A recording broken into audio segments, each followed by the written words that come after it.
আসসালামু আলাইকুম। আমি বাংলাদেশি ইউটিউব ব্লগার লাকি। তোমরা সবাই কেমন আছো? আশা করি সবাই ভালো আছো। আলহামদুলিল্লাহ, আমিও খুব ভালো আছি। আজকে তোমাদের সাথে একটা রান্না শেয়ার করব। সেটা হচ্ছে গ্রামগঞ্জের লার্কি চুলাতে কাঁঠালের রান্না, কাঁচা কাঁঠালের রান্না। আমি আসলে এর আগে কখনো খাইনি, খেয়ে দেখিনি, তবে খুব মজাদারই হয়। আর আমি ভাবতাম যে কাঁঠালের মধ্যে এত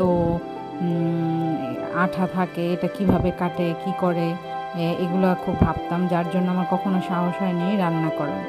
কিন্তু এবার যখন বাড়িতে আসলাম, তো কাঁচা কাঁঠালের সিজনও, গাছে গাছে অনেকগুলো কাঁঠাল। তো ভাবলাম যে দেখি কিভাবে রান্না করে গ্রামের পরিবেশে কাঁঠাল। তো কাঁঠাল রান্নার প্রসেস শুরু হয়ে গিয়েছে। এখানে দেখো, এটা হচ্ছে একটি কাঁচা কাঁঠাল। এটা শুধু কাঁচা না, একদম কচি কাঁঠালটা। এটা যখন দুই ভাগ করে নিয়েছে, মাঝখান দিয়ে অনেকগুলো আঠা বের হয়েছে। এটা একটা কি যেন পাতা, আমার ঠিক মনে নেই, ভুলে গিয়েছি। এই পাতা দিয়ে মুছে নিলে মানে আঠাটা পুরোটাই চলে যায়। আর কত সুন্দর ইজিভাবে দেখো ছুলেছে, মনেই হয় না যে এটা কাঁঠাল।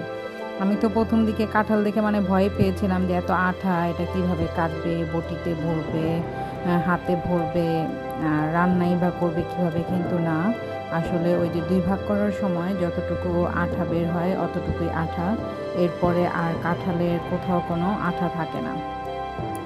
তো খুব সুন্দর করে মানে কেটে নিচ্ছে।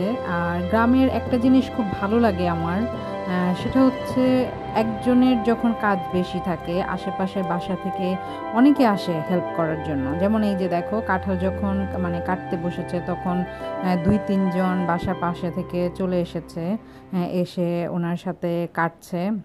তো ওই যে বিচির খোসা যেটা মোটা, সেটা নাকি গলে না, ওইটা ফেলে ফেলে নিচ্ছে।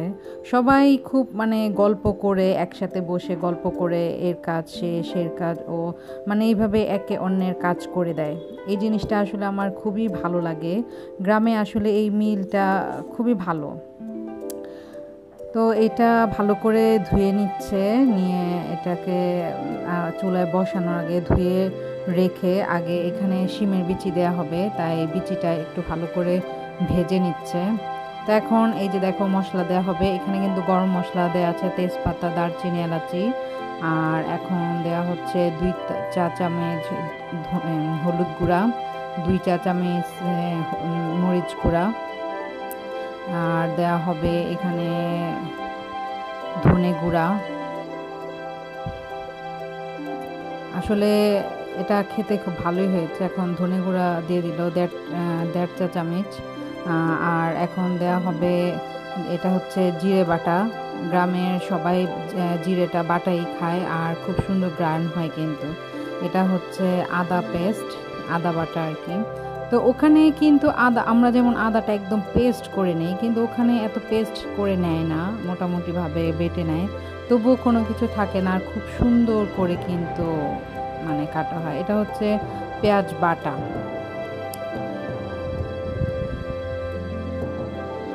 আমার খুব ইচ্ছে ছিল কাঁচা কাঁঠাল কীভাবে রান্না করে দেখার, তো দেখা হয়ে গেল। এটা হচ্ছে রসুন বাটা, 2 চা চামচ রসুন বাটা দিয়ে দিল। আসলে আমরা যারা মাংস রান্না করতে পারি, তারা এই কাঁঠালটাও কিন্তু রান্না করতে পারবো। আর এই কাঁঠালটা অনেকে মাংস দিয়ে রান্না করে, অনেকে মাছ দিয়ে অনেকে রান্না করে। তো মাংস দিয়ে রান্না করা যায়, এটা বুঝতে পারলাম এটার মশলা দেখে। আর পরিমাণ মতো পানি দিয়ে দিয়েছে, আর এখানে কিন্তু গরম পানি ইউজ করেছে। আগে থেকেই পানি গরম করে রাখা হয়েছিল। একটাতে নাকি রান্না করার সময় পানি, এটা মানে গরম পানি দেওয়া হয়। তো আমি যদি কখনো নিজে রান্না করি, তাহলে অবশ্যই মশলাটা আমি কষিয়ে নিব, কারণ এভাবে কিন্তু আমি আন্দাজ বুঝি না, ওনারা বুঝে, এই জন্য ওনারা মানে এভাবে ওপর দিয়ে মশলা টশলা দিয়ে দিয়েছে। আর মশলাটা কিন্তু পরবর্তীতে খুব সুন্দর মিশে গিয়েছে। আর লবণ দেয়া বাকি ছিল, লবণটা সবার শেষে দিলেন। যদিও আমি লবণটা সবসময় সবার আগেই দিয়ে দিই, কিন্তু ওনারা লবণটা শেষে দিলেন।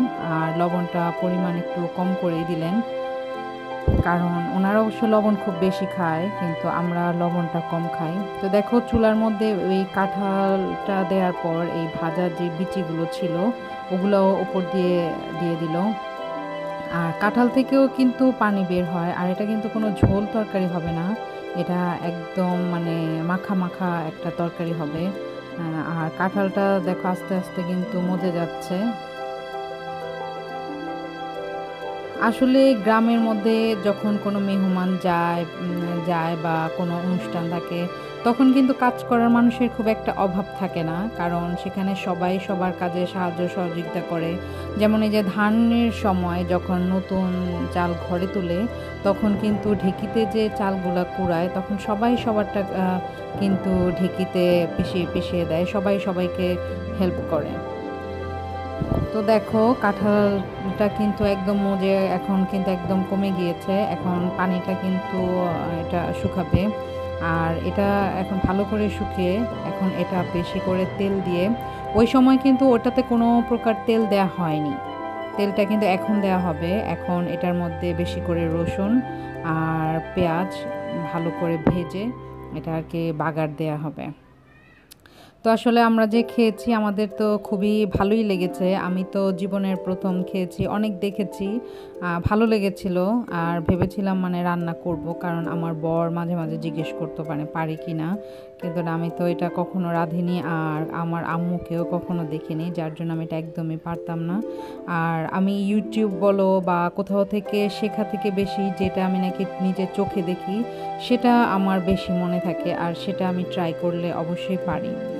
ইউটিউবের মধ্যে সব আপু যারা ইউটিউবার আছো ওরা কিন্তু সবাই খুবই গুণী, আমার মনে হয় আমি একমাত্র যার নাকি তেমন খুব একটা গুণ নেই।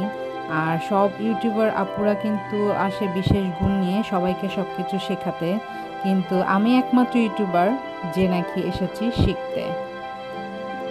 তো দেখো এটা কিন্তু একদম মাখা মাখা হয়ে গিয়েছে, এটা নামিয়ে নিয়েছে। এখন ওই যে বাগারের জন্য যে রসুন আর পেঁয়াজটা যেটা নাকি ভালো করে লাল করে নিয়েছে, এটা খুব ভালো করে লাল করে নিয়েছে, স্মেলটা খুব সুন্দর একটা স্মেল বের হয়েছে, কি বলবো, দারুণ একটা স্মেল। তো এটা এখন দিয়ে দিচ্ছে তরকারিতে, এটাকে বাগার বলা হয় আমাদের এখানে, জানি না তোমাদের এখানে কি বলে। তো সব দিয়ে এখন আবার আরেকটু করবে। আর এখানে একটা জিনিস রান্না করলে কেউ কিন্তু একা খায় না, বিশেষ করে স্পেশাল কেউ কোনো কিছু রান্না করলে সেটা কিন্তু একা খায় না, সবাইকে অল্প অল্প অল্প অল্প করে হলেও সবাইকে দেয়, শুধু বাড়িতে না, বাড়ির বাইরে আশেপাশের যে মানে আছে প্রতিবেশী ওদেরকেও দেওয়া হয়। আমরা যারা ফ্ল্যাট বাড়ি ঘরে থাকি ওরা তো মানে বন্ধু জীবন, আশেপাশে মানুষের সাথে তেমন খুব একটা মেশা হয় না, কিন্তু গ্রামের পরিবেশটা আমার কাছে এই জন্যই খুব ভালো লাগে, সবার সাথে সবার দেখা কথা, বিকেলবেলা বসে আড্ডা মারা, অনেক কিছু। এই জন্যই আসলে আমি একটু সময় পেলেই ছুটে যাই। আর আমি যেহেতু ঢাকায় মানে পুরাতন ঢাকায় বড় হয়েছি, ছোট থেকে বড় হয়েছে ওখানেই, তাই গ্রামের পরিবেশটা আমার কাছে হঠাৎ করেই দেখা, আর আমার কিন্তু খুবই ভালো লাগে, খুবই ভালো লাগে। আমি গ্রামের পরিবেশটাকে খুব উপভোগ করি, ওখানের মানুষগুলা আসলে খুব সহজ সরল, খুব ভালো হয়, বিশেষ করে আমাকে কিন্তু খুবই আদর করে, এই জন্য আমার আরও বেশি ভালো লাগে। তো এই তরকারিটা বেড়ে দিচ্ছে, বিচি বেশি বেশি করে উঠিয়ে দিচ্ছে, কারণ আমার বর বিচি খেতে বেশি পছন্দ করে।